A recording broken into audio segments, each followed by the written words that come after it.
Hola, hola. Bueno, de nuevo vamos a tratar de reanudar los vivos con José Luis, a ver si en cualquier momento entra y les contamos de qué tema vamos a hablar.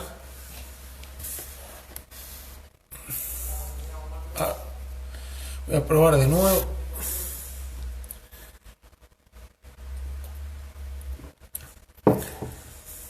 Creo que es cuestión de segundos que nos podamos conectar. Ahora sí, creo. Ahora sí. Perdón por la introducción, pero es lo de siempre. El primer minuto que cuesta Claudio, conectarse. José Luis, ¿cómo estás? ¿Bien? ¿Me escuchás? ¿cómo estás? ¿Cómo te Bien. va?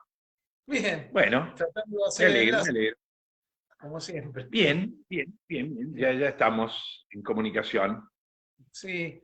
Bueno, si te parece, adelante un poquito el tema. O sea, Claro, adelante, nosotros adelante, solemos, adelante. sí, nosotros solemos hacer a veces alguna comparación con el fútbol, nuestro deporte preferido, y así como los árbitros suelen tener casi siempre de chicos algún club de la preferencia, todas las personas suelen también tener sus ideas. O sea, eh, haciendo un símil, el árbitro obviamente se desprende de lo que fue su pasión como joven y trata de dirigir lo más objetivo posible. Un profesor, un comunicador también obviamente tiene sus ideas, sus tendencias, sus simpatías, pero bueno, lo que vamos a tratar de analizar hoy es en qué medida esas preferencias, esas ideas, no sé si hasta qué punto ideologías, se les debe comunicar a los alumnos o se debe abordar con ellos ese tema, más en materias como la que nos gustan y damos nosotros, que están relacionadas con las ideas políticas. Y también trataríamos la cuestión de, bueno, lo que algunos llaman adoctrinamiento, falta de objetividad, militancia. Bueno, esta sería un poco la introducción a la charla. Mira, excelente introducción. Creo que está muy bien el símil. Me estaba acordando hoy que hace unos años iba a una librería, iba a comprar un libro y la mamá de mi hijo me dijo, pero ¿por qué no cambias de tema? Siempre estás leyendo sobre política, ¿por qué por qué no compras otra cosa? Entonces, yo para defenderme le dije, pero no, mirá, yo hoy voy a comprar un libro de historia. Y ella, es una chica muy inteligente, me dijo, bueno, pero historia es política vieja. Sí. Y estuvo muy bien su respuesta. Sí, historia es política vieja. Y lo que quiero decir es que nosotros hablamos sobre ideas políticas, sobre historia, y obviamente mucho de lo que hablamos es de política actual y de política vieja. Y claro, como vos decís, ¿cómo ser ese árbitro imparcial que de un día para el otro tiene que olvidar los colores que ama para sancionar lo que hay que sancionar, de acuerdo a las circunstancias de juego? Bueno, los árbitros, y hay muchos buenos árbitros, lo hacen, y también se puede hacer en el trabajo que hacemos nosotros. Entonces, yo pensaba, a partir de este lugar obvio, eh, un profesor debe intentar acercarse a la objetividad, ¿cierto? A contar las cosas, entre comillas, tal como son. Por supuesto, un profesor de ciencias exactas no le tiembla el pulso al escribir en el pizarrón 2 más 2 y poner 4. Bueno, sí, la matemática es exacta, ahí no hay dudas. En cambio, lo que nosotros trabajamos está muy sujeto a la subjetividad, ¿cierto? Entonces, si el ideal sería poder transmitir, entre comillas, la visión más cercana a la realidad objetiva. Ahora, en materias como la política, la historia, el pensamiento con relación a la sociedad, está muy involucrada cada persona y juega enormemente la subjetividad. Entonces, ¿qué es lo obvio? Bueno, que si hablamos de adoctrinamiento, esto nos parece mal, y que el ideal más alto sería el docente que, de un modo aséptico, de un modo tratando de apartar hasta donde se puede la subjetividad, busca el acercamiento a la realidad. Sabemos desde un principio que esto se dice fácil, pero es difícil de lograr. No es sencillo sacarse la camiseta y actuar como vos bien decís, como el buen árbitro. Ahora, creo que es una tarea de un buen docente actuar como ese buen árbitro, decir, bueno, cuando entro al aula la camiseta se queda afuera y trataré de acercarme a la descripción de la realidad o al análisis de la realidad desde un punto lo más cercano posible a una visión objetiva. Cuando hablaba de las matemáticas que son objetivas, es cierto, pero me acordaba de la teoría de los conjuntos, que estaba prohibida cuando nosotros éramos adolescentes. Claro, claro. Parece cosa de loco, pero ocurrió en los años 75, 76.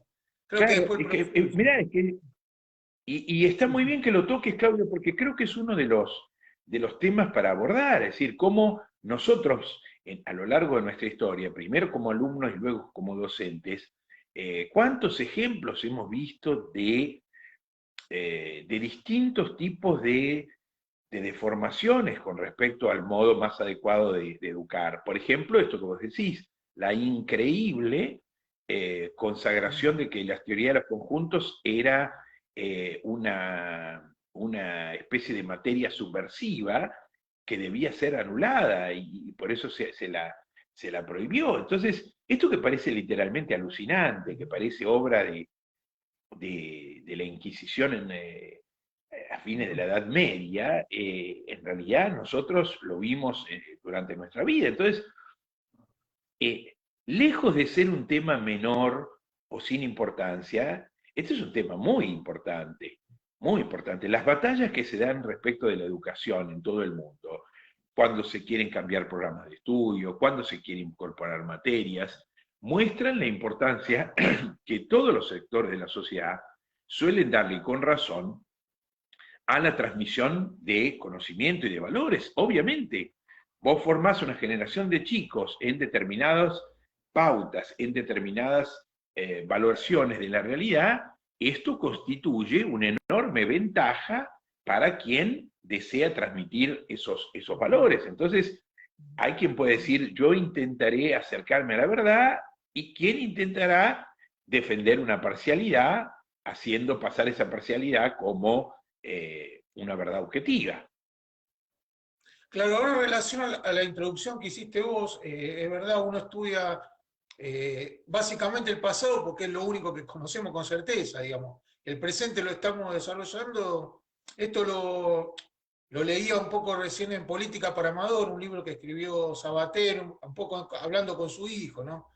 Y dándole, bueno, una especie de, no de enseñanza, sino básicamente de experiencia de la vida que tuvo él, que le iba transmitiendo. Y claro, él decía, lo único que tenemos que sabemos con certeza es el pasado, el futuro lo podemos llegar a intuir, quizás en más función de un periodista, un analista, hacer una proyección, pero siempre tomando como referencia el pasado. Por eso es tan importante en principio comprender el pasado para poder hacer una proyección del futuro que no necesariamente se va a repetir igual, pero que sí tiene algunos indicadores, ¿no? Claro, De pero como, mirá, vos abrís inmediatamente el campo de lo que hay que abordar, porque muchas veces trato de contarles a mis alumnos o decirle a mis alumnos esto que vos transmitís. Alguien podría decir, bueno, pero al fin y al cabo, ¿cuál sería la dificultad de contar un hecho histórico? O sea, ¿qué es lo que podría suceder? El punto es que, como bien me decía mi primer titular de cátedra, el doctor Carlos Strasser, los hechos sociales sí suceden, pero los hechos que suceden en la sociedad hay que interpretarlos, Claro, ¿cierto? claro. Y en la interpretación está ya la clave del asunto. Porque, a ver, yo venía pensando, a ver, qué ejemplo dar, ¿no es cierto? Entonces, digo, si uno dijera, bueno, eh, si yo digo, por ejemplo, en 2019 se produjeron elecciones nacionales en la República Argentina y el Frente de Todos eh, derrotó a Cambiemos. Bueno, este es un hecho. Ahora, ese hecho se está transmitiendo ya y se va a transmitir en el futuro de manera distinta. Entonces habrá quien diga, por ejemplo, eh, frente al fracaso de la administración de Cambiemos entre 2015 y 2019, fue lógico el triunfo del Frente de Todos, que vino a reparar las enormes carencias del gobierno entre esos años. Y habrá quien diga, asediado por múltiples rivales políticos que ejercieron una oposición desleal, el gobierno de Cambiemos fue sustituido por quienes habían propiciado su derrota. Bueno, el punto es, la grieta que existe hoy, que es imposible de disimular, y que forma parte de cómo se ve la realidad de hoy, cómo se cuenta la realidad de hoy, será transmitida en el futuro. Es decir, Claro. digo, pongo este ejemplo vívido para señalar que no es tan fácil como uno a simple vista podría imaginarse transmitir los hechos. Sí, sí, hay hechos, pero los hechos que suceden, que hacemos los seres humanos, son explicados, son contados, son narrados, son expresados de modo distinto que tiene que ver con la subjetividad de quien explica. Y entonces, esto marca el cómo te cuentan las cosas, bueno, hace a la interpretación que vos vas a tener de ese hecho. Y este ejemplo, que es, podemos encontrar miles iguales, traigo uno reciente, nos muestra que lejos de ser sencillo, esta es una tarea muy difícil y se observa con el ejemplo lo relativamente fácil que es la manipulación, el adjetivo que utilizo, el dato que tomo, el tono que doy, va marcando una lectura que tiende hacia lo positivo o hacia lo negativo. Entonces, resulta una tarea complejísima el acercarse al ideal de esto que parece tan fácil de contar la realidad. Bueno, mismo en periodismo, por ejemplo, cuando uno elige los hechos, digamos que cada día se desarrolla en la sociedad, no sé, miles de hechos por lo menos, Exacto, millones en el mundo. Entonces, exacto. cuando uno elige los hechos con los cuales titular, los cuales llevar a la tapa, eso implica un juicio de valor. Lo que sí en el ejemplo que vos viste, lo que hay un dato ineludible es que en ese ejemplo el Frente de Todos ganó la elección. Después, el punto siguiente es preguntarse Ajá, qué pasó. Enseguida está, ahí viene el juicio de valor que yo creo que desde un punto de vista honesto, el profesor, no sé, decime vos qué te parece, tendría que abrir el debate, decir, ¿a usted qué les parece? Y dándoles, mira, obviamente, un raconto del clima de opinión que había en ese momento, de los puntos de vista exacto, diferenciados, para llegar a una conclusión. exacto. O sea, exacto, exacto. Yo creo que, vea, lo describí perfectamente. O sea,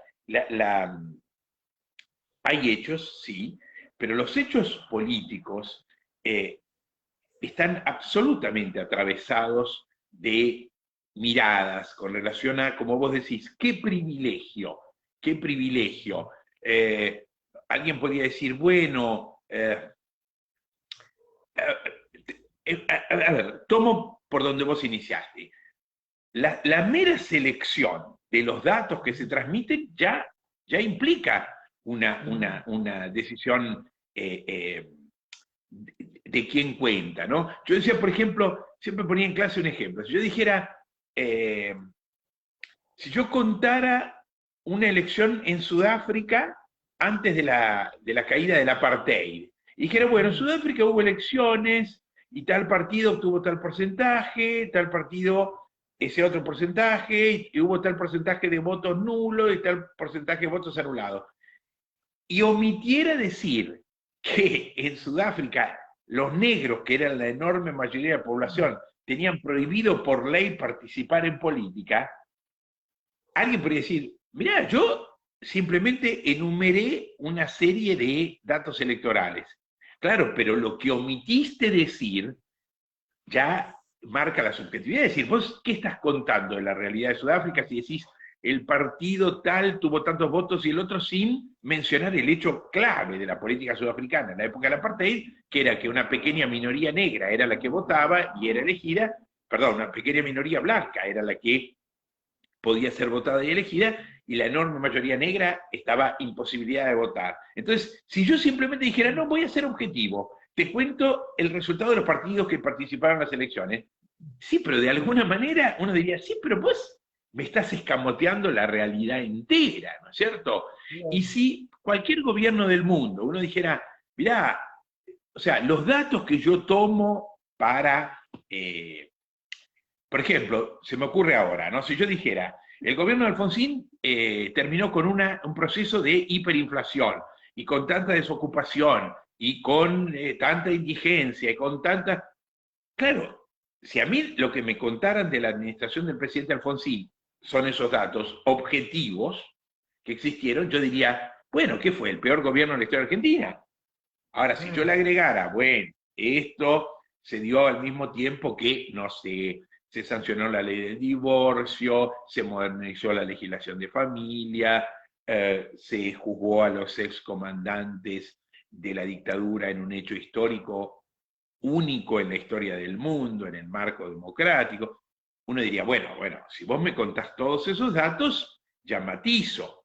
Y si yo eligiera simplemente contar estos aspectos, digamos así, positivos de la administración Alfonsín, y omitiera lo que tiene que ver con los datos negativos de economía, también estaría presentando, aún simplemente contando hechos ciertos, si yo elijo 10 hechos ciertos de tinte positivo y dejo lo otro de lado, tampoco estoy haciendo una adecuada narración de esa época.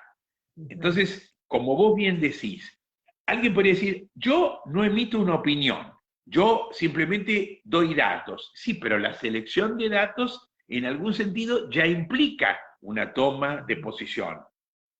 Ahora, nosotros muchas veces hablamos del tema de la escuela pública, laica, gratuita, como un gran logro Ajá, de la generación del 80 y obviamente uno de los grandes valores que tuvo la Argentina, ¿no?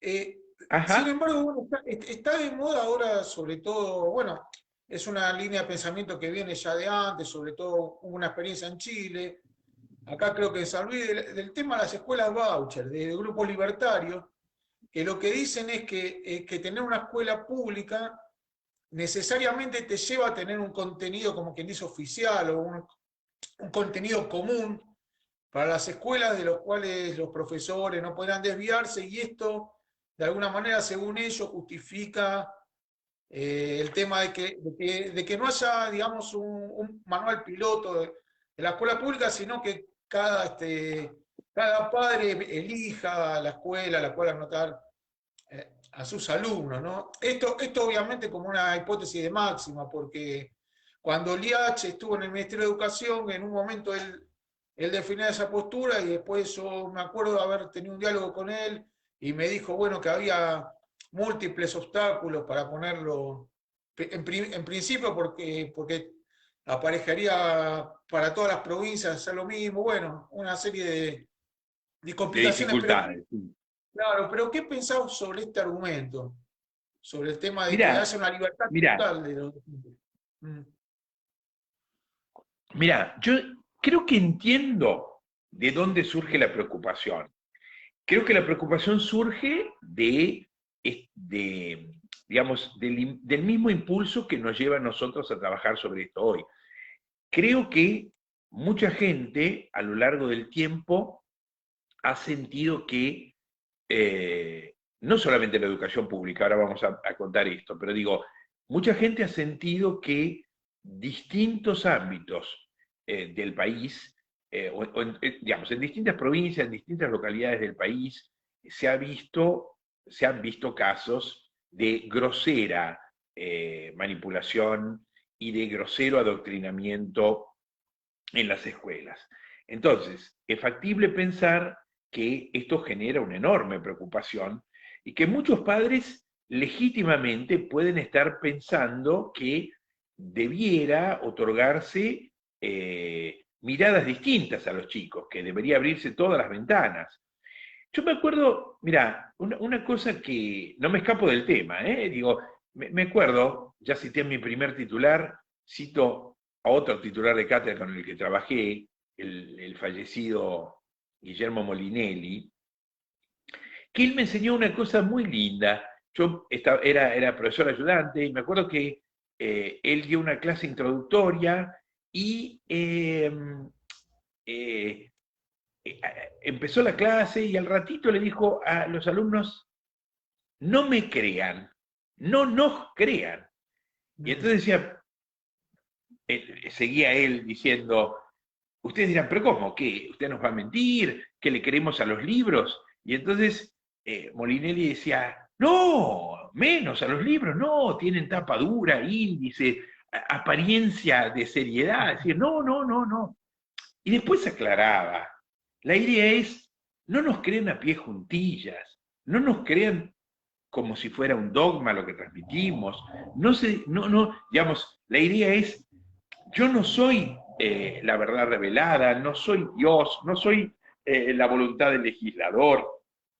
¿Qué soy? Un docente que me formé, logré las credenciales académicas e hice los procedimientos administrativos que me habilitan para estar al frente de los alumnos, pero esto no implica que por ser docente yo tengo la verdad. Entonces, lo que él decía es, yo transmito una serie de conocimientos que me parecen adecuados, basado en una serie de textos que me parecen honrados, serios, pero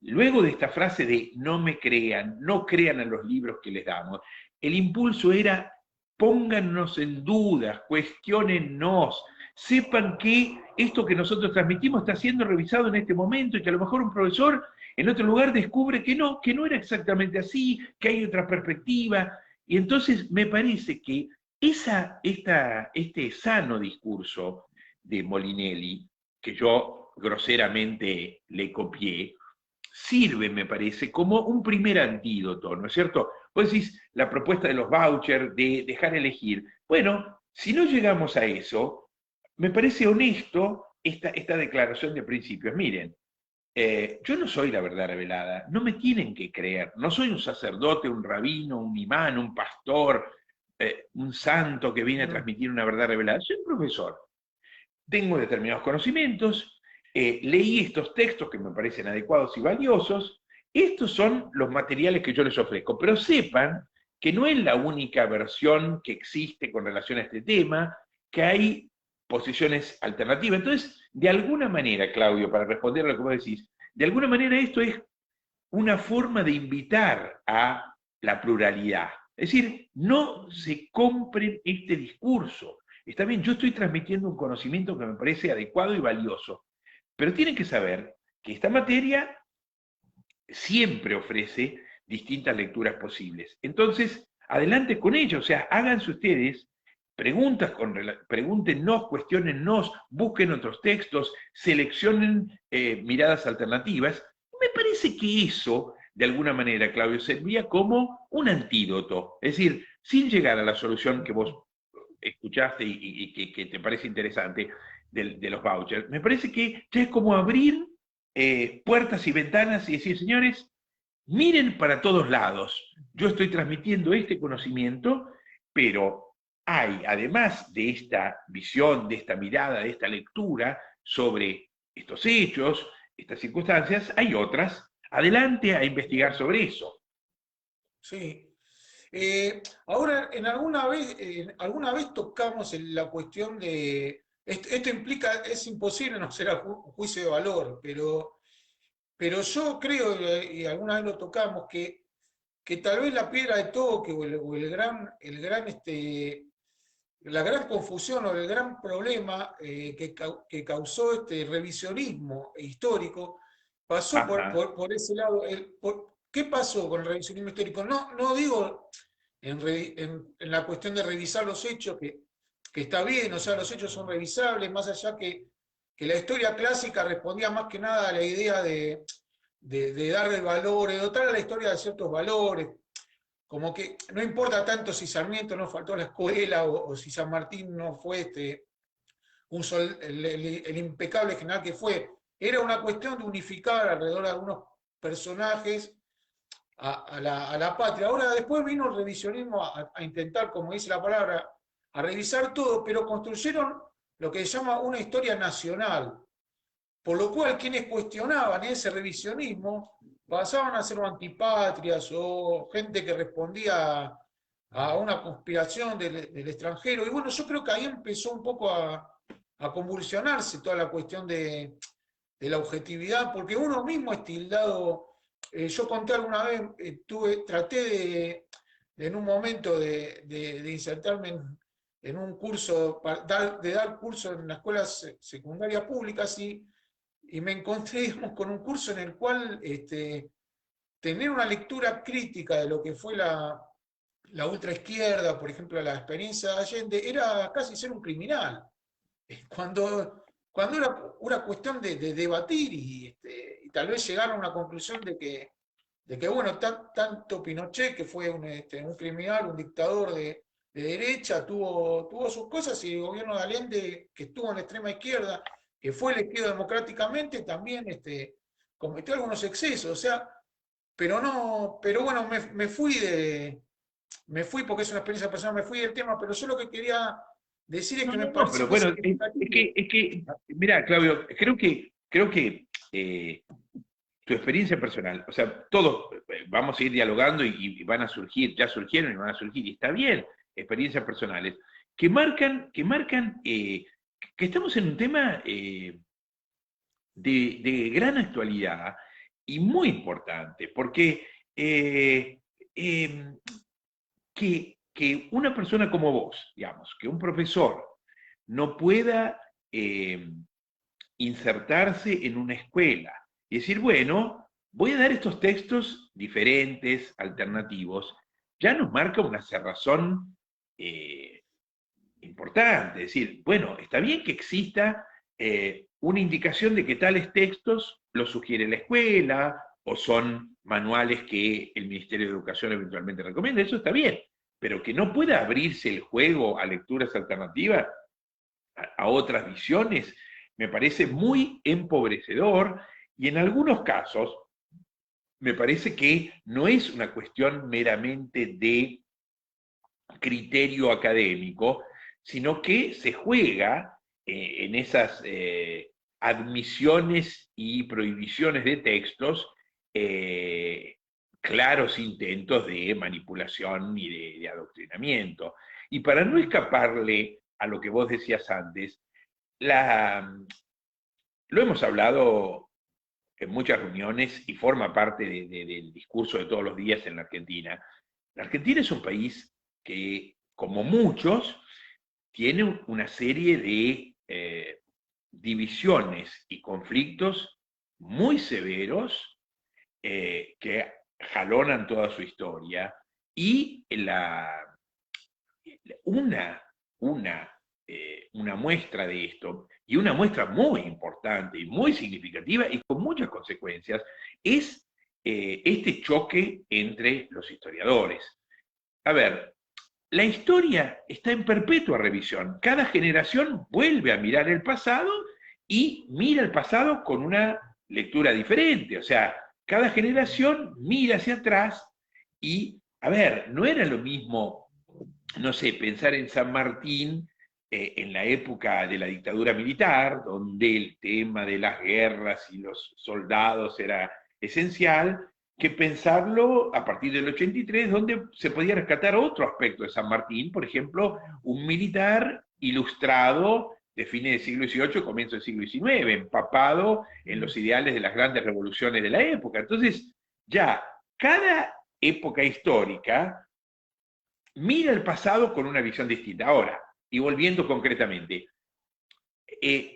a mí me pasó, supongo que a vos también, salir de una escuela, yo hice la escuela secundaria en una escuela pública y, digamos, la historia que nos enseñaban, mi experiencia fue muy mala con la historia nacional, realmente se repetían nombres, fechas, datos, sin ninguna hilación, sin ninguna explicación de fondo que permitiera entender los grandes procesos y los conflictos que allí existían. Y realmente uno sí le quedaba Mitre, Urquiza, Sarmiento, Rosas, Avellaneda, pero no había aquello que luego, durante mi vida, me apasionó por la historia, es decir, encontrar la riqueza de los conflictos, los valores que había en juego, los intereses que estaban en pugna.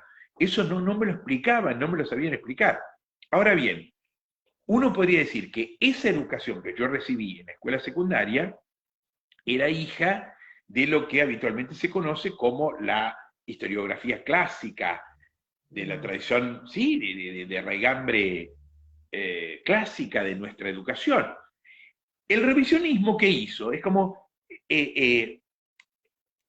dio vuelta al panteón, es decir, para decirlo de manera sencilla, los buenos se transformaban en malos y viceversa, ¿no es cierto? Entonces, la idea es, acá una gente que ganó determinadas batallas en el siglo XIX, después se escribió la historia diciendo que ellos que ganaron eran los buenos y los que perdieron, entre otros, sustancialmente Juan Manuel de Rosas y otros, serían los malos. Para esa historiografía, entonces se decía, esos historiadores falsearon la historia argentina, la falsificaron, adoctrinaron mal al pueblo argentino, le lavaron el cerebro, ahora nosotros vamos a contar la verdad.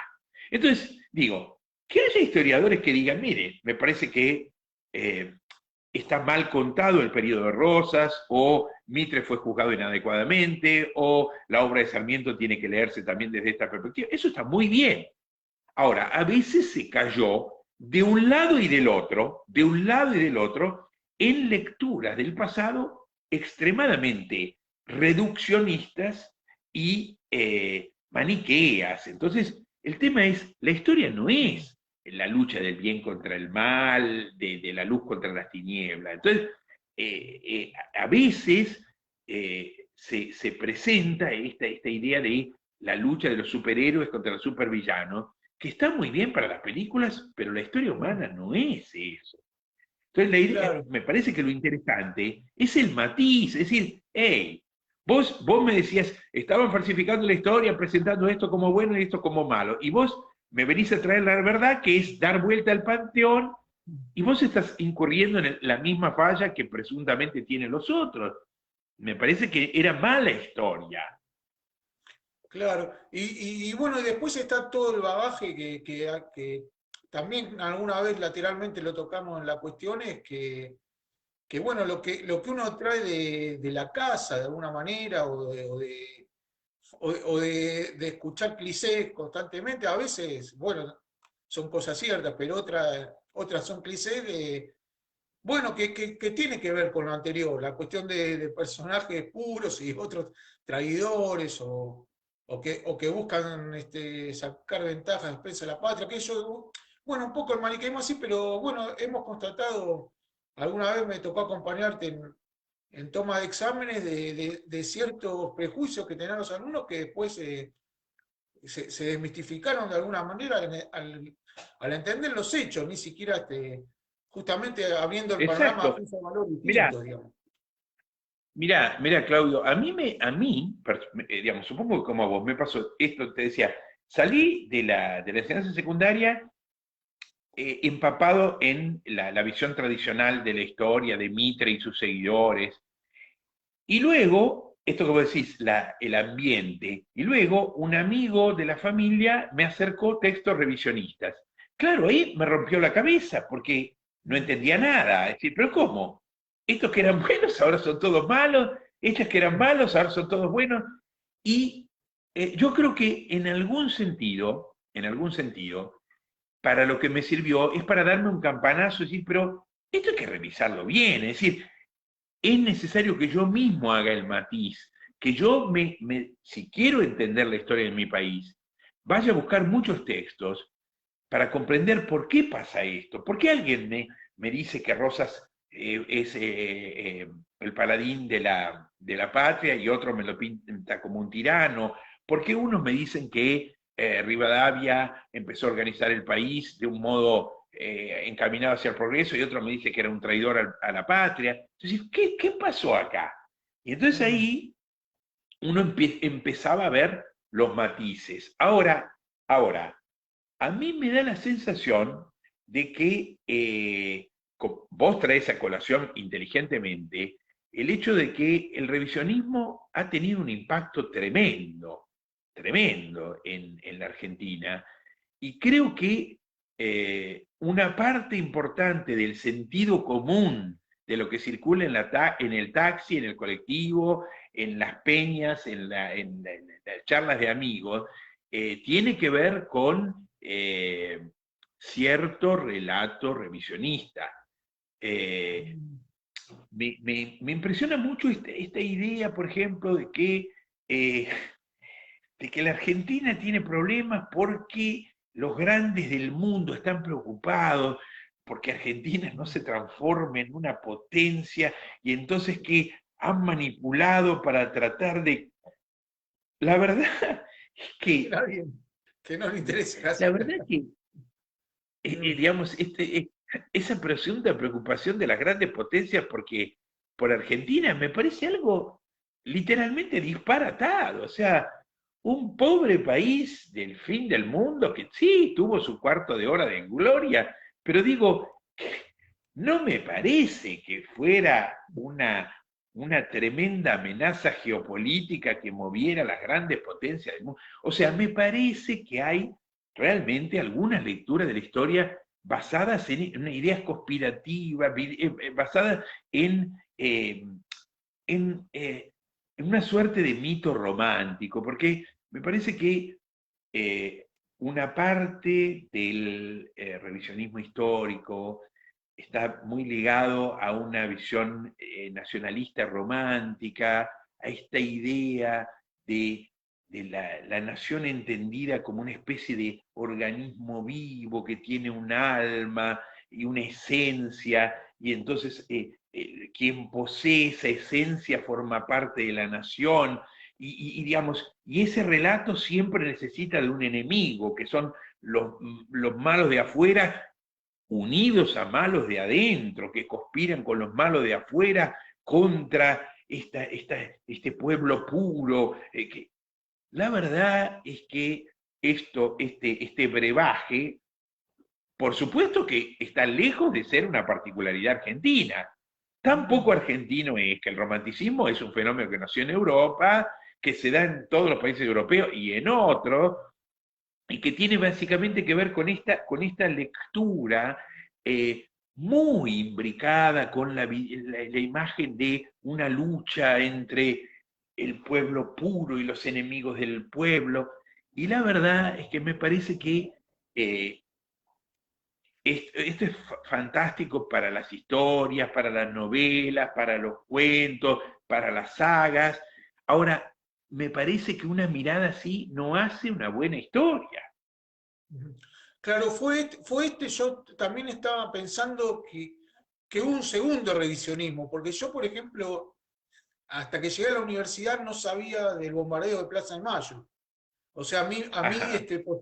por una ocasión al contrario, que tuve, como quien dice, bastante antiperonista, es como que tenía una lectura de que la revolución del 55 no había sido lo sangrienta que fue y lo duro que fue después el gobierno. Y después que como que hubo un segundo revisionismo, considerando que toda la gente que se opuso a los movimientos populares eran o traidores a la patria o ¿cómo te puedo decir? O extranjerizantes, ¿no? Y no se pudo lograr una síntesis nunca de que las dos cosas fueron una locura, digamos. Desde una dictadura Claro, es que popular mira, hasta una reacción, ¿no? Así. mirá, es que yo creo que la buena historia se escribe, como vos decías al principio, primero apoyándose en los hechos. Bueno, sucedió esto. Y entonces me parece que una buena historia es la que eh, transmite los hechos de modo fidedigno y de modo completo. Es decir, que si yo voy a estudiar, por ejemplo, el periodo de la así llamada Revolución Libertadora, bueno, tengo que conocer lo que tuvo que ver con lo sangriento del derrocamiento de Perón, los fusilamientos, las prohibiciones. Entonces, si me vas a transmitir esa historia, tenés que ser capaz de mostrar los hechos principales, sin escamotear hechos relevantes, como por ejemplo los fusilamientos o los bombardeos. Entonces, mirá, estamos viendo, vos digamos, de tu lado, yo del mío, cómo a lo largo de nuestra historia hemos sido educados de un modo muy fragmentario y muy incompleto y muy tamizado, muy empapado eh, de anteojeras ideológicas, como hemos leído visiones promilitares y antimilitares, properonistas o antiperonistas, y cuánto esto genera dudas en los ciudadanos de a pie, y digamos, cómo este adoctrinamiento genera un mal conocimiento de la historia y y al mismo tiempo un espíritu cívico dañado. Es decir, yo tengo que ser capaz de transmitir, o sea, tengo que saber lo que fue el peronismo en sus hechos históricos, lo que fue el antiperonismo, digamos, con detalles relevantes. Yo recuerdo, mira, estoy pensando en cuántas veces mirando hacia atrás sentí adoctrinamiento, ¿no es cierto? Y eh, yo creo que en varias oportunidades. Por ejemplo, la escuela primaria yo la hice en una escuela confesional. Y claro, mirando hacia atrás, eh, déjame decirte esto, recuerdo muy fuertemente lo que implica la educación religiosa. Uno podría decir, bueno, tus padres querían que vos recibieras una educación sustentada en valores religiosos. Bien. Ahora, este adulto que soy, mirando hacia atrás, no puede dejar de señalar eh, el tremendo impacto que el dogma religioso enseñado a una pequeña edad eh, forja o da a un chico. Es decir, por ejemplo, la visión muy represiva, muy cerrada sobre el cuerpo, sobre la sexualidad, sobre la vida sexual. Caramba, vaya si eso condiciona la vida de las personas. Y la verdad es que una parte de el ser educado en valores religiosos tiene mucho que ver con una educación para un determinado tipo de sexualidad. Y en esta época en que vivimos una auténtica revolución en ese plano, uno se da cuenta digamos, de lo notablemente represivo que era ese tipo de educación. Entonces, digo, no nos creamos que los dogmas y las visiones cerradas se dan simplemente en los En la temas que nos pública. apasionan a nosotros, porque se dan en muchos planos, ¿no es cierto? Esta anécdota que alguna vez conté, de tener 6, 7 años y que un compañerito de escuela me dijera, no te juntes con aquel, es hijo de padres separados. Mm, Bueno, eso tenía que ver con el etos, con el modo en que circulaba la cultura religiosa, ultra, que hacía que yo tuviera que mirar mal a un chico porque sus padres se habían separado. Y eso me lo transmitía un compañero, pero formaba parte de la cultura, bueno, y de los valores que circulaban en esa institución. Entonces digo, Claro, fíjate vos si esto con con... lo cual, sí, sí, lo que querés decir de alguna manera que no solo en los colegios públicos pasa la cuestión del No, adoctrinamiento y los dogmas, sino también no, los no, no, privados, no. claro. Exacto. Y bueno, y en ese mismo sentido, lo descubrí después, muchos años después. Vos me acompañaste muchas veces tomando examen, pero yo ya llevo 34 años casi tomando exámenes. Y me ha pasado notar que eh, muchos de mis alumnos y alumnas provenientes de instituciones religiosas tienen un determinado sesgo en cuanto a su interpretación de la historia. Veámoslo, por ejemplo, pongo un ejemplo, el caso de el restaurador de las leyes, don Juan Manuel de Rosas, ¿cierto? Uno nota que determinado tipo de instituciones religiosas transmiten la imagen de Rosas de un modo muy positivo, que bueno, es una lectura de la historia. Ahora, interrogados que son mis alumnos respecto de, digamos, la perspectiva de Rosas como un dictador extremadamente autoritario, como un dictador extremadamente represivo, como el creador de la mazorca que persiguió, amedrentó y asesinó a cientos de argentinos por no pensar como el dictador. Bueno, muchos muchachos y muchachas provenientes de instituciones religiosas me comentaban en los exámenes cuán laudatoria había sido la imagen que se les había transmitido de este hombre. Y uno diría, pero estos aspectos que yo acabo de narrar no son hechos menores. Ahora, si pensamos que Rosas tuvo un muy importante vínculo con la Iglesia Católica, a punto tal que su retrato era colocado en los altares al lado de la imagen de Jesús. Bueno, eso pasó en el siglo XIX, ahora estamos en el siglo XXI, pero hay líneas de continuidad.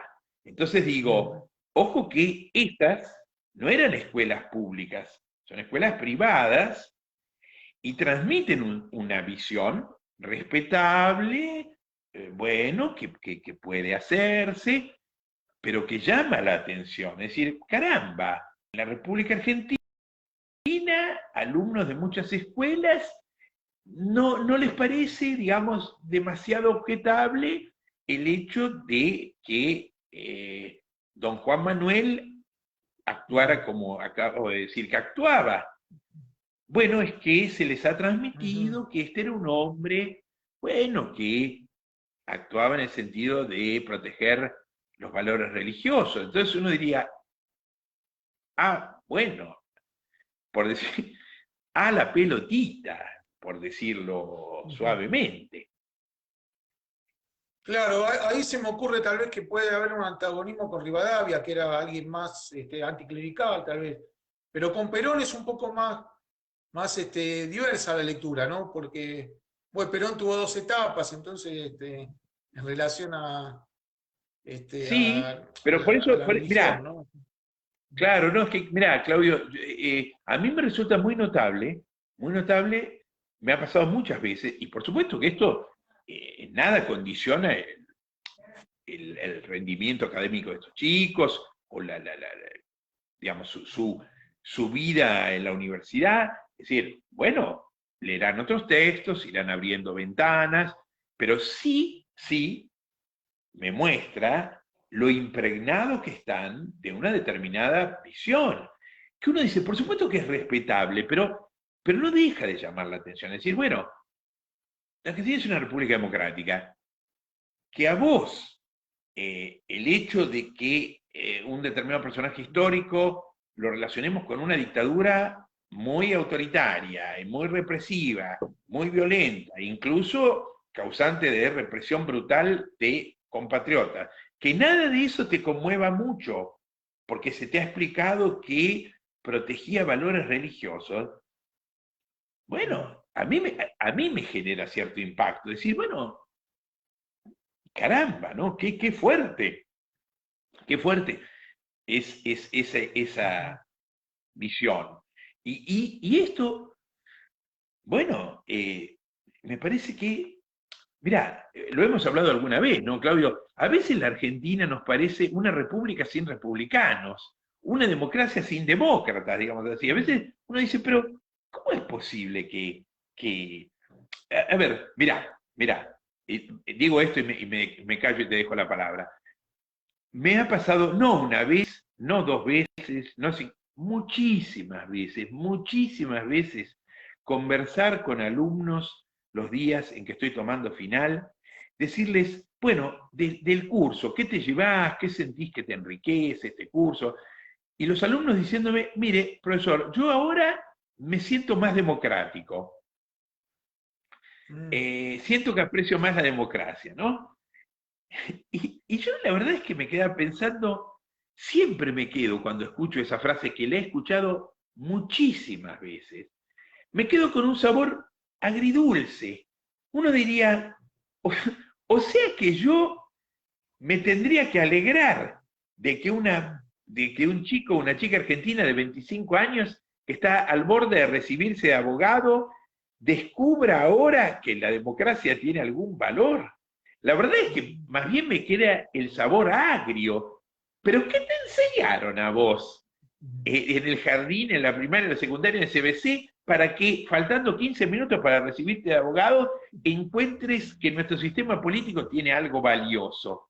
Entonces uno dice, y ahí no podés sino sentir el impacto. Decir, pero ¿qué clase de valores te transmiten a vos? Más allá de digamos, la consideración sobre esta o aquella figura política. Es decir, ¿qué sentís que tiene valor? O sea, y un chico que estudia la Constitución Argentina, que se está por recibir de abogado y que faltando un minuto para salir con el título me diga, hoy descubrí que la democracia es valiosa. Es decir, y uno diría, bueno, bienvenido, pero... ¡Uh! Pero tal vez tenga que ver un poco por el desprestigio que tiene la práctica política. Entonces, que muchos chicos lleguen desde la ser apolíticos, puede ser también esa la causa, el Mira, rechazo de mira, algún... no, no, mira, yo, y esto, digamos, no es salirnos del tema, al contrario, es perseverar en él. Me parece también que el desprecio por la política, yo lo digo, mira, lo digo siempre en mi clase inicial, todas mis materias tienen contenido político y desde que doy clases siento que muchos alumnos llegan con gran desconfianza a los cursos, porque en muchas familias se les transmite un desprecio por la política. Esto tiene varias explicaciones. La Argentina durante el siglo XX tuvo muchas dictaduras, entonces muchos papás y muchas mamás eh, buenos de corazón tienen miedo de que en un país donde el que hizo política muchas veces murió asesinado, o lo persiguieron, o lo trataron mal, bueno, que el hijo sufra por eso, y entonces muchas familias tratan de apartar a sus hijos de una fuente potencial de sufrimiento como es hacer política en la Argentina. Ponele que hay algo de esto. Y luego creo que hay en la Argentina, no es de ahora, ni mucho menos, lo veo en la facultad hace 34 años, hay muchas familias que sienten un auténtico desprecio por todo lo que significa política, que puede en ciertos aspectos provenir de malos políticos, malas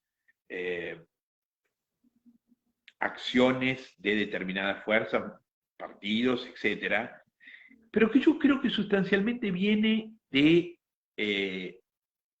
una visión en donde se transmite adrede una lectura negativa. Creo que hay una transmisión de una visión perfeccionista en donde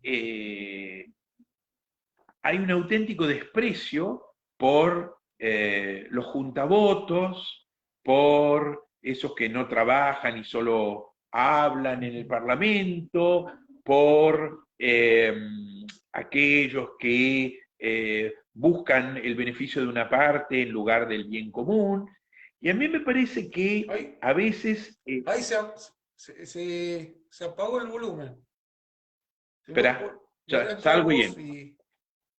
y yo hago la conexión para ir cerrando. Ya vamos terminando. Ahora sí que iba a ser rápido, seguro la vuelta a la conexión. A ver ahora. A ver, ahí está.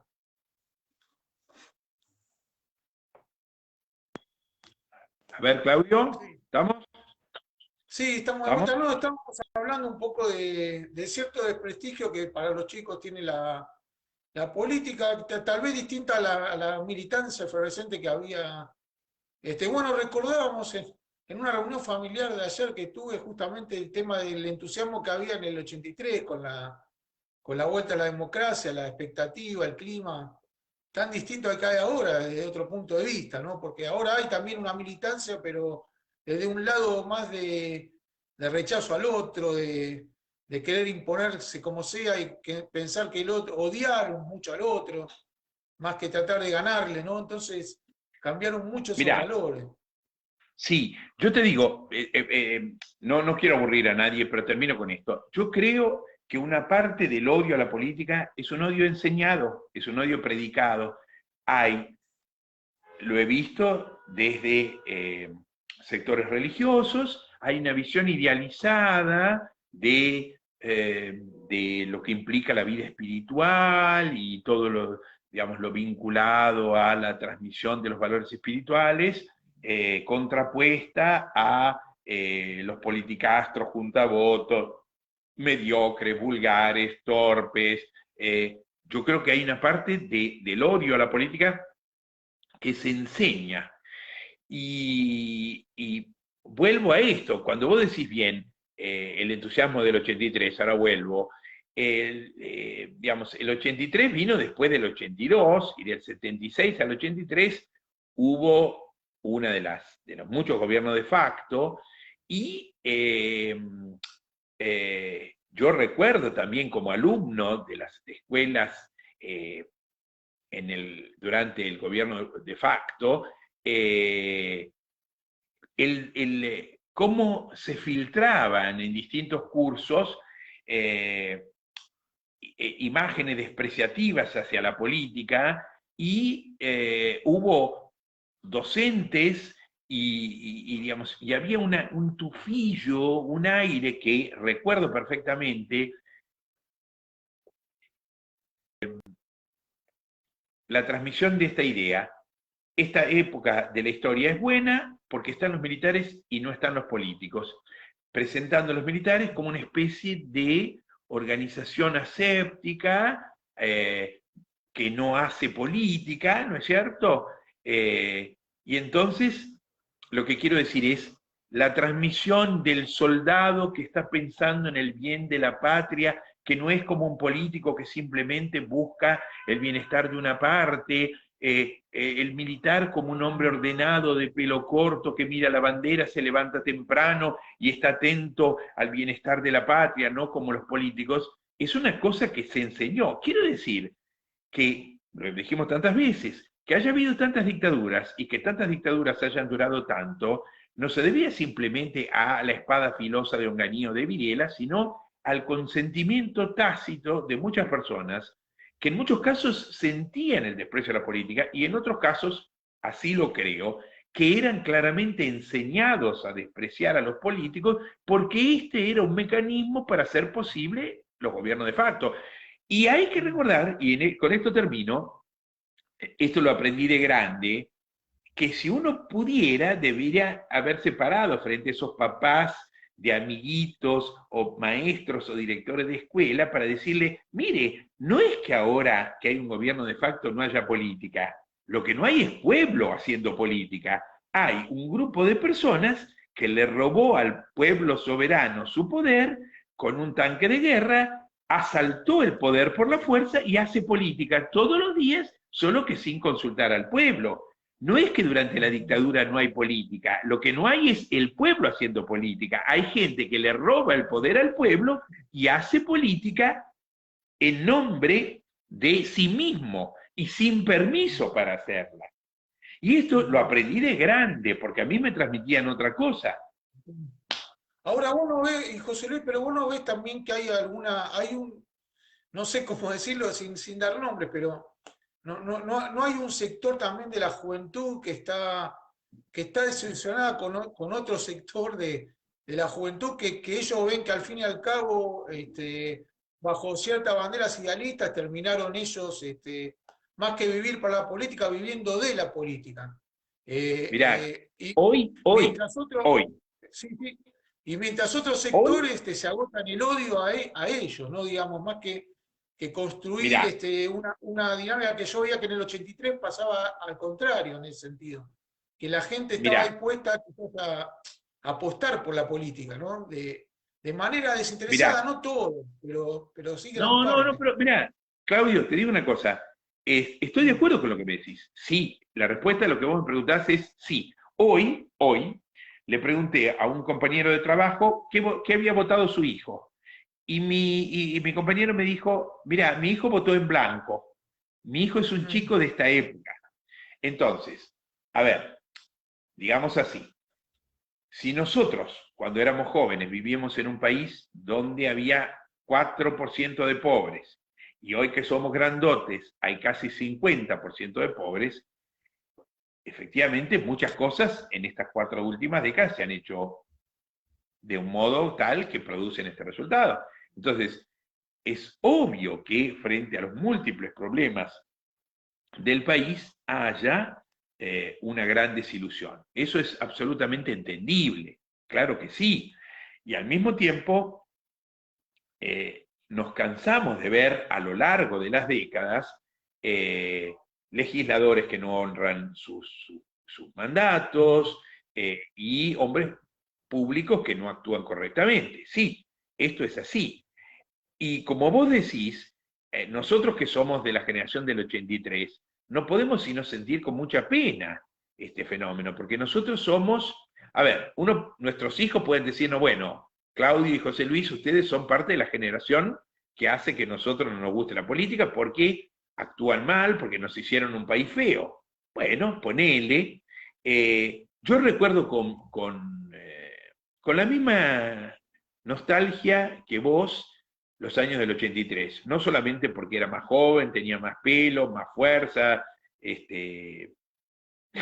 todo me salía más fácilmente, digamos, ahora todo ha ido decayendo, pero voy a esto, no solamente por eso siento nostalgia del 83, sino porque esos años fueron muy esperanzadores, porque era muy lindo encontrarse con gente de las más distintas visiones, con una mirada optimista en el sentido de, bueno, este es un nuevo despertar, es un nuevo amanecer, el país empieza de nuevo, a este país hay que hacerlo de nuevo, y cada uno encontraba su propuesta, ¿no es cierto? Y de las más diversas, pero había un aire muy esperanzador. Había una juventud que se politizaba, que hacía política desde distintos partidos, distintas fuerzas, de distintas tendencias, distintas corrientes ideológicas, y había mucha esperanza.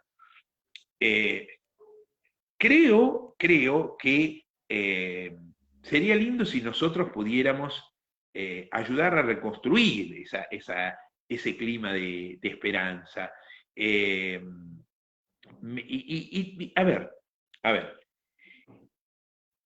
digo, en la época que nosotros entramos en la universidad, ¿no había adoctrinamiento? Y yo creo que sí, la respuesta es que sí lo había.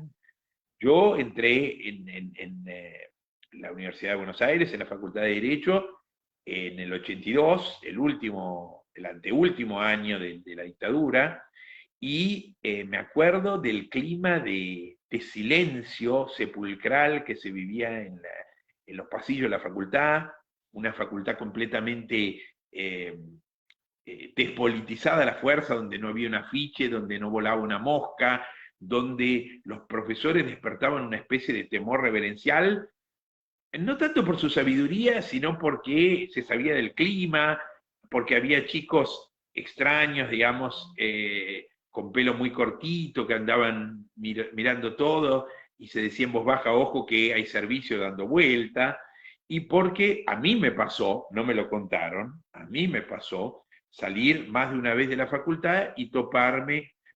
Mirá, primer impacto de la facultad, yo contento dije, bueno, voy a estudiar leyes, voy a estudiar la Constitución Argentina, y entonces me acerqué al Salón de los Pasos Perdidos, donde está digamos, donde está el tablero donde se consignan los nombres de todos los profesores titulares, y yo contento, digo, qué bueno, voy a ver todos los docentes, los juristas que me van a enseñar el valor de nuestra Constitución y de nuestro sistema institucional. Me acerqué al tablero donde estaban todos los titulares, casi me muero de un infarto, porque la mitad de ellos, si no más, eran ministros o funcionarios importantísimos de la dictadura. Y yo casi me desmayo, digo, pero ¿cómo? Los que me van a enseñar a mí las leyes del país la están violando en este momento, siendo ministro de un gobierno de facto. Primer impacto, primer impacto. Y después el impacto cuando a veces salía de la facultad y había Falcon Verde con gente con armas largas, que eran custodios de esos funcionarios de la dictadura que estaban ahí. Entonces, a ver, de alguna manera, esto también transmitía un clima, es decir, la universidad era ese recinto. Y y me callo, digamos, otro punto que me quedó grabado y que yo alguna vez digo, no sé, tenía que escribir una novela para transmitirlo, fue el tremendo clasismo que yo veía en la facultad.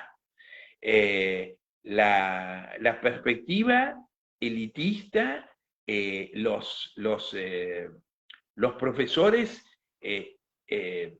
provenientes, en algunos casos, de familias muy adineradas, que visiblemente mostraban su riqueza y en algunos casos de un modo muy despectivo de los alumnos que no gozábamos de ese nivel de vida. Y era muy, muy, muy impactante. Yo sentí varias veces eh, eh, eh, digamos, un aspecto que me parece que se transmite muy poco de aquellos años, y es no simplemente el clima represivo que se vivía, sino el sesgo de clase que se transmitía. No sé si te pasó a vos. Sí, a mí no me pasó tanto, no estuve tan atento, pero sí lo que estábamos hablando vez pasada, creo que en privado, es la cuestión de la distinta composición, si se quiere, social, o mismo cuando hablamos del tema nación-provincia, cómo había muchos chicos en esa época, sí me acuerdo que venían de las provincias, sí, de sectores, como quien dice, de las clases gobernantes de esas provincias, o de lo que se puede llamar ciertas oligarquías, por decirlo, porque tengo miedo de generalizar, pero más o No, menos me había esa parece que era, tendencia. mirá, Y ahora me Claudio, para parece que ser no objetivo, tanto. no, para ser objetivo yo diría que se trataba de personas de clase alta, o sea, es un hecho, es decir, personas pertenecientes a familias muy pudientes, lo cual no tiene nada de malo, pero digo que mirá, te cuento una anécdota que me quedó grabada. Eh, Entré a cursar economía política y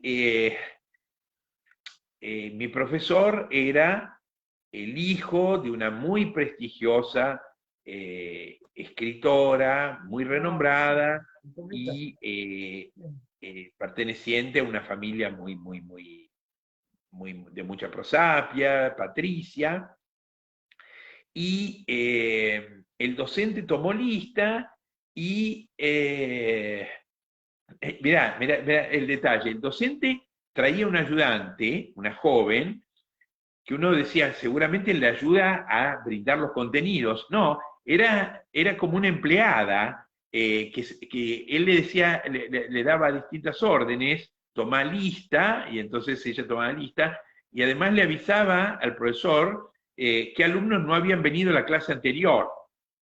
Y entonces, avisado que fue este señor acerca de que una persona, una mujer en este caso, no había asistido a una de las clases, el hombre detuvo la lista y le preguntó, en mal modo, por qué no había concurrido a su clase. Y la chica pobre, haciéndose un bollito, ¿no es cierto?, tímida, como un pollito mojado, le respondió que no había podido asistir porque ella era docente en una escuela en la provincia de Buenos Aires y que le había tocado una suplencia. Y entonces ahí este hombre la detuvo y le dijo así, lo recuerdo, bueno, ahora qué viene, qué me va a hablar usted de la pobreza, ahora va a empezar con todo ese discurso de la pobreza. Entonces le dijo, pobreza conozco yo, ¿no? Y le dijo a la chica, ¿usted conoce Karachi? En Pakistán, ¿no es cierto? La chica no conocía Karachi. Entonces él le dijo, porque yo estuve en Pakistán, en Karachi, bueno, ahí hay pobreza. A ver, podría seguir. Era algo tan bochornosamente elitista, este docente que se burlaba de su alumna maestra, refregándole que él conocía la pobreza auténtica porque había viajado a Pakistán. Era algo literalmente para mí insufrible, insufrible. Y digo, había realmente muchos gestos de desprecio y de muestra bueno, sí, como un sentirse superior, que era realmente muy desagradable y muy a tono con lo que fue el último gobierno de facto, que no es simplemente la represión, sino donde había mucho de esto. Entonces, digo, ¿cómo se transmiten determinadas cuestiones? ¿No es cierto? Esta chica se sentía, bueno, yo no soy nada frente a este hombre que viaja a Pakistán y que ha conocido auténticamente la pobreza, ¿no es cierto? Eh, y Sí, bueno, después, hablamos, sí, también de un profesor que era misógino, muy antisemita, también titular de cátedra de economía. Pero sí, ajá, yo buscaba tratar de buscar opciones de profesores más o menos con los cuales yo compartía no, algunas ya ideas. Después sé. había materias técnicas que, claro, uno ni conocía cómo era la ideología del profesor. Claro, pero digo, vos fíjate Claudio, yo con ese profesor al que te cuento asistí a una sola clase porque no podía soportarlo y me fui, Claro. y al mes ya había dado la materia libre, pero digo, más allá de eso, lo que vos decís, sin hacer nombres, de aquel famosísimo en su momento profesor, pues fíjate, en la Facultad de Derecho, en la UBA, había un profesor que era nazi. Era un hombre que cuando Mm, empezaba sus cursos le tomaba lista cuando veía algún apellido que podía relacionar con la colectividad judía, le preguntaba así, le preguntaba si era hebreo, y sí. frente a la respuesta afirmativa, los expulsaba del curso. Esto no Mm, fue en Alemania en el año 34, esto fue en la Argentina hasta mediados de los años 80. Había un sí, titular de cátedra así. sí, a las mujeres le preguntaban por qué no estaban lavando los platos. Sí, sí, Por era eso, totalmente real. Una chica no, vino por eso, llorando una digo, vez y se pasó de cátedra. Pues directamente así, sí, sí, era muy famoso. por eso a lo que voy es, había profesores que se burlaban de las mujeres abiertamente, profesores antisemitas, profesores de un clasismo literalmente impresionante. Vos pensás que esto que vos decís, hoy nos resulta inimaginable, y con toda razón, pero profesores que aprovechaban su condición de docente para por ejemplo, en derecho penal, iban a los delitos de cuestiones sexuales para poner en una situación embarazosa a sus alumnas mujeres. Eran hechos en donde había un abuso de poder literalmente bochornoso. Lo que digo es, Ojo que esto no fue hace 100 años, esto fue ayer nomás. O sea, nosotros llegamos a vivirlo, este punto. Y digo que en esto también había una enorme transmisión de una lectura. A ver, cuando yo entré a la facultad, había cátedras donde las mujeres no podían rendir examen en pantalones. O sea, donde los profesores obligaban a un determinado tipo de vestimenta para que una persona pudiera aprobar una asignatura. Entonces digo, mirá, o sea, uno quiere decir, estoy diciendo, no es simplemente que la transmisión de determinados valores, incluso de valores perversos, no se hacía simplemente a través de un determinado texto con una visión sesgada o con una lectura maniquea, sino que había pautas del estilo, digamos así, que al mismo tiempo, digamos, constituían un forzamiento de la conciencia de las personas. Ahora, pero proyectándonos un poco en el tiempo, y ahora estoy pensando y lo relaciono con la política también, hubo una etapa también de florecimiento tal vez en el periodo 80, casi 90, pero después también, otra vez sin hacer nombres, se impusieron ciertas teorías muy demagógicas, sobre todo en derecho penal, y yo lo junto mucho al tema de la política, porque a mí me consta, ¿no? Muchos exalumnos que estaban muy fascinados con todas esas lecturas militantes, o sea, que creían en la despenalización total, en que no había no había teoría del delito, o sea, un mundo medio como muy bandeado para el otro lado. ¿Cómo pasó también eso? ¿No? Costó mucho siempre encontrar un equilibrio, ¿no? En la Mirá, docencia, que es un poco lo que uno trata de hacer. mirá, yo creo que es sano, por eso tratamos de hacerlo nosotros, transmitir esto, decir, miren señores, nosotros no venimos a imponer una verdad, un dogma, somos personas como ustedes que han realizado una serie de trámites y de procedimientos para estar acreditados como docentes, pero este conocimiento que transmitimos, tratando de ser honestos intelectualmente, está abierto siempre a la revisión crítica, estimulamos estas visiones alternativas. Pero como vos bien decís, ha habido, me parece, desde ángulos distintos, mucho intento de bajada de línea, mucho Sí, sí. intento de bajada de línea. Yo he recibido múltiples manifestaciones por parte de alumnos señalándome que, por ejemplo, en el ciclo básico común era muy común, valga la redundancia, toparse con visiones casi obligadamente seguidoras de una determinada visión de la historia y de la política, y casi como un requisito para poder aprobar las materias. O sea, no era ningún hecho baladí ni menor. Digamos, si algo le importa a un estudiante es el tema de la aprobación de la materia, y había un sesgo muy marcado. Y me ha pasado recientemente escuchar prácticamente de primera mano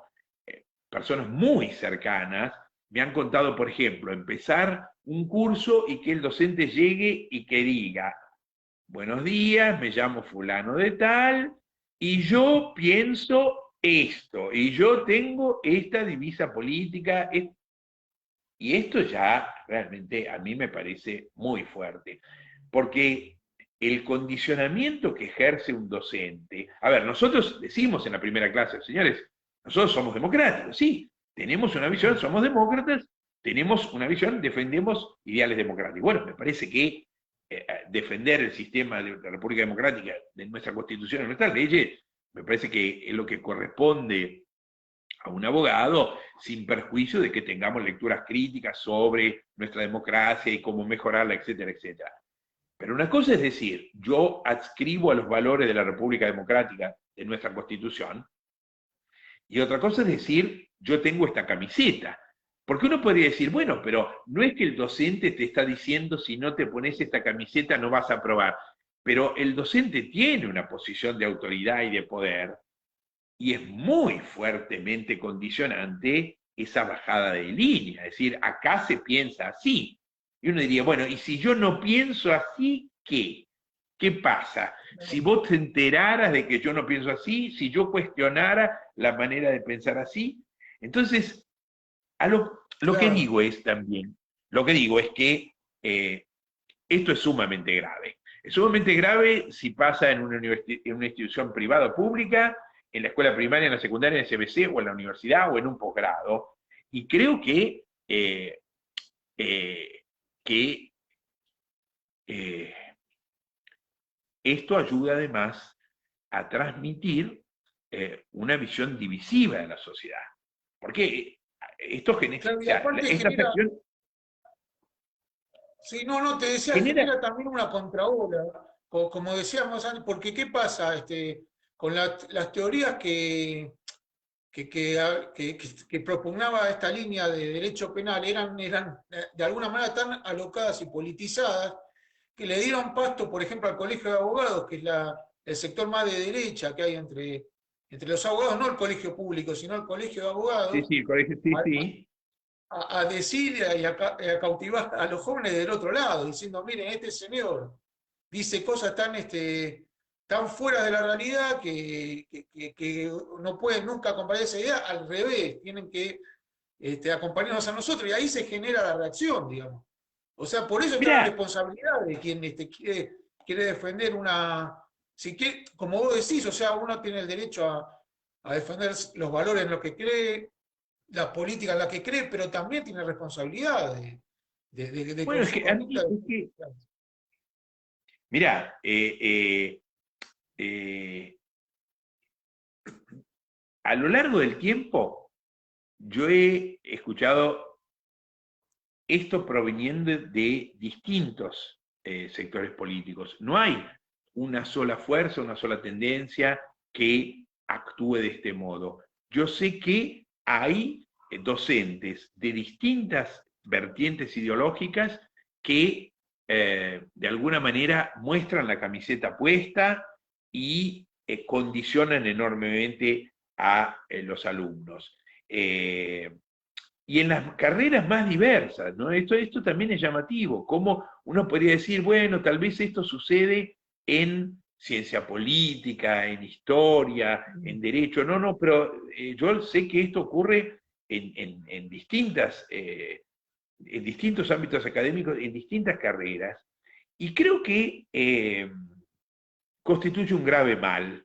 Creo que es un condicionante muy, muy severo para quien se educa y hay una especie de forzamiento de conciencia. Y en un punto yo creo que está en el corazón, o sea, vos que sos siempre bueno para elegir temas, elegís este tema de hoy poniendo, no, poniendo el acento en un punto que hace a que el país sea como es. Es decir, eh, la prédica dogmática de una visión cerrada casi naturalmente genera, como vos decís, la réplica, es decir, y de alguna manera contribuye al clima de división. Es decir, bueno, este me quiere imponer blanco y yo porque me rebelo, bueno, voy a negro. Me parece que, o sea, nunca además me deja, o sea, esto puede ser naif, pero nunca me deja de impactar. Eh, de alguna manera, la traición, ¿te acordás? Había un libro muy famoso de Julien Benda, que era la traición de los clérigos, refiriéndose a la traición de los intelectuales, hablando acerca de los intelectuales que se habían dejado tentar por ideas alocadas en el siglo XX. Y me parece que en la enseñanza actual y en la enseñanza argentina actual hay muchos clérigos en este sentido de docentes, que traicionan su misión. Es decir, es como violar cierta sacralidad del aula. A ver, lo decíamos antes, vos y yo también, digamos, aconsejamos o consignamos como bibliografía una serie de textos. Al seleccionar los textos, estamos yendo en una perspectiva, estamos transmitiendo una determinada visión, pero solemos hacer estas salvedades, abrir puertas y ventanas, hacemos advertencias con relación a nosotros mismos, es decir, me parece que tratamos de actuar dignamente haciendo lo que un docente debe hacer. Y no deja de resultarme impactante la cantidad de docentes de todo el espinel de las distintas instancias de la educación, que son capaces de traicionar su rol y ponerse a actuar como militantes políticos. A mí me ha pasado muchas veces toparme con alumnos que me dicen, bueno, pero estoy viendo algo que se me transmitió exactamente al revés y se me transmitió como una especie de verdad revelada. Es lo que me transmiten alumnos. Es decir, pero mire, usted me hizo leer un texto que se da de patadas con lo que se me fue, o sea, con lo que me impusieron otros como una verdad que había que repetir. Y digo, nosotros, a ver, el país tiene muchos momentos, no hace falta volver con nombre y apellido, los conocemos. Hubo varios periodos en la historia donde hubo groseras manipulaciones en el sistema educativo. Bueno, llevamos ya prácticamente 4 décadas de vida democrática. Que involucionemos de esta manera no es un tema menor, es un tema gravísimo. Es un tema gravísimo, es un tema que envenena el ambiente, no solamente docente, sino que ayuda a envenenar la sociedad. Sí, todo va de la mano, sí, para ir cerrando, uno Esperá, recuerda cuando... no te escucho. No me... Hola, Espera, ¿ahora? salgo. Ahí ya vamos cerrando. Ya estamos terminando, tenía una última cosita que apuntar y terminamos esta, creo que rica conversación. Voy a tener que insistir a ver con este discado acá, para dar entrada.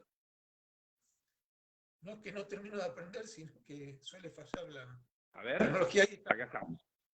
Bien. Sí, no, para ir cerrando te decía cómo tiene que ver mucho el contexto social que uno recuerda. Yo, por ejemplo, me acuerdo en la época del colegio primario, cómo era más o menos un alumnado muy homogéneo, tanto social como cultural, y bueno, cómo fue cambiando todo, porque digamos que la escuela pública tenía muchísimo prestigio acá y iba de la mano también por ese contexto social, ¿no? Donde estaba todo tan mezclado, proveniendo de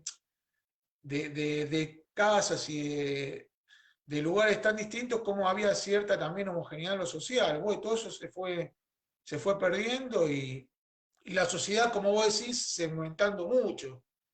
A tal punto que ayer escuchaba a Andrés Malamud decir que hay gente que, tal vez sea una exageración, decir que nunca había un pobre, ¿no? Porque están recluidos, y lo mismo del otro lado, o sea, Es es que una sociedad muy mirá, Claudio, yo creo que lo que dice Malamud tiene razón.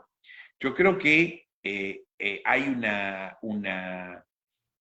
muy fuerte segmentación de la sociedad que nosotros observamos en lo que vos mencionabas antes con relación a el cambio de composición social del alumnado. En la época en que vos y yo transitábamos los pasillos de la Facultad de Derecho, era una composición social diversa donde había sectores de clase alta, de clase media alta, de clase media media, de clase media baja y alguna excepción con personas de clase baja. Bueno, en este momento yo creo que el grueso de la clase alta ha abandonado la universidad pública. Yo prácticamente no veo personas pertenecientes a la clase alta. Hay algunos sectores, sí, de clase media alta, de clase media media, y se ha incrementado el número de alumnos de clase media baja. Yo creo que una parte de la transformación de la sociedad se ve en las aulas universitarias y nos topamos con este fenómeno. Es decir, uno podría decir, bueno, cada persona va a la universidad que puede, que le gusta, que le viene en gana, eso está perfecto, no hay nada que objetar, pero el que los distintos grupos sociales que componen la Argentina de hoy no estemos en contacto, en que, a diferencia de lo que sucedía en nuestra juventud, uno pudiera en el mismo banco del aula estar sentado un chico de clase baja, un chico de clase media baja, un chico de clase media media, un chico de clase media alta, un chico de clase alta. Me parece que eso tenía un beneficio. En esa época estábamos sentados gente proveniente de distintas tradiciones religiosas, de distintos medios culturales, de distintas clases sociales, de distintos puntos del país. Y me parece que el conocerse, el convivir, el tener experiencias juntos, bueno, era un elemento mutuamente enriquecedor. Yo creo que todos los que transitamos por esas aulas aprendimos del contacto con el distinto. Esto se está perdiendo, habla de una Argentina distinta y que en muchos aspectos no me parece mejor. ¿Y No cuánta me gente venía a parece. estudiar acá? Claro, ¿y cuánta gente venía de Latinoamérica, de toda Latinoamérica, a estudiar acá, a las Bueno, editoriales, a los congresos, sí, ¿no? sí. Mirá, alumnos de América Latina que cursan nuestras aulas, esto existe, sí. Y creo que también, eso me parece que en ese punto, yo creo que hay Que se hay una, mantiene, ¿sí? se Un mantiene y prestigio, un hay prestigio. sí, hay un Sí. prestigio y hay una linda convivencia y hay una sana y buena y valiosa etapa de hibridación. Nos mezclamos Ujú. y nos conocemos y nos entendemos. Me parece que esto es valioso, eh, pero me Porque la parece, universidad volviendo, pública lo sigue teniendo. Porque la universidad pública lo sigue teniendo. El prestigio en cuanto a la exacto, formación, a la sí. capacitación, lo sigue teniendo. Claro, claro, pero en este sentido me parece que deberíamos nosotros también, como docentes, eh, esforzarnos en que ese prestigio no se pierda y Claro. si más sigilosa o más ostentosamente reingresa políticas o grupos donde hay un explícito adoctrinamiento, vamos por mal camino, vamos por muy mal Claro, camino, por muy y mal si llegan, camino. claro.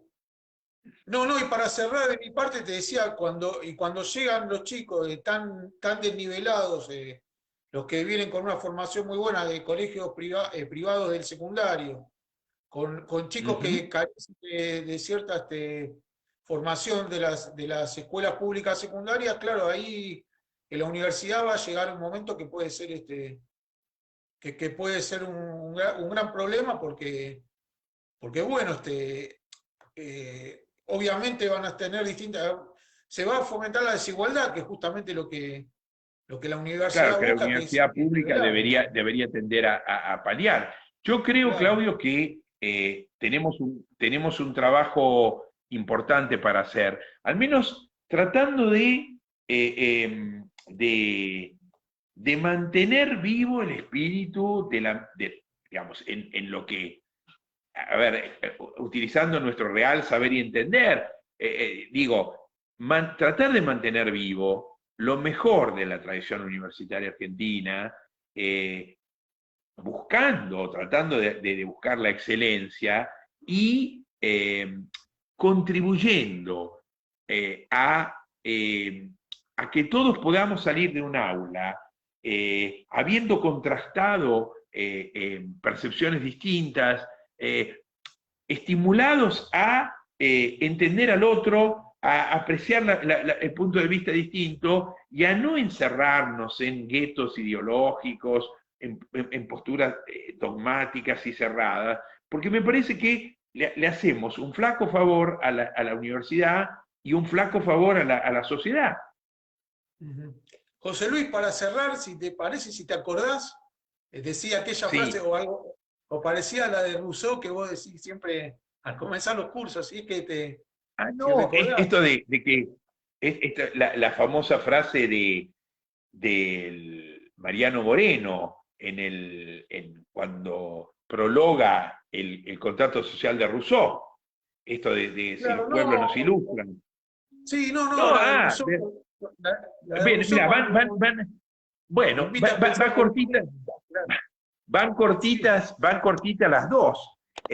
Una es el famoso, el célebre prólogo de Mariano Moreno a su traducción del contrato social de Rousseau. Él dice, si los pueblos no se ilustran, si no se vulgarizan sus derechos, si cada hombre no sabe lo que vale, lo que puede, lo que se le debe, nuevas ilusiones sucederán a las antiguas y tras vacilar por algún tiempo entre mil incertidumbres, será tal vez su suerte mudar de tiranos sin destruir la tiranía. Fabuloso.